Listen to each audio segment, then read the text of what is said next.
Hello, today I will show you how to save a Google Doc as a Microsoft Word document.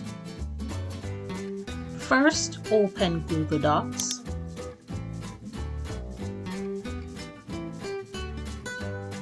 Select a blank document or an existing document that you wish to work with.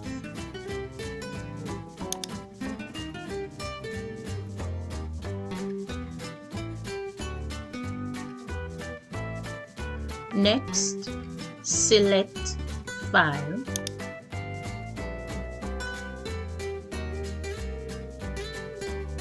Download, and these are the different options that you may choose from. We are saving as a Microsoft Word document, so we will select the top one.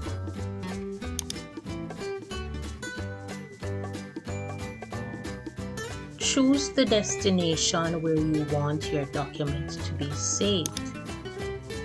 Next, name the document. Then select Save.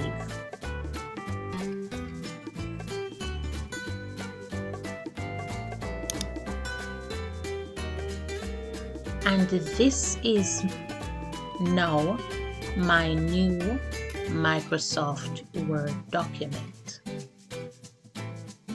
So now we will review the steps. First, open Google Docs. Next, click on File, Download as, select the destination, name the document, and then you save. That's it. Thank you for watching.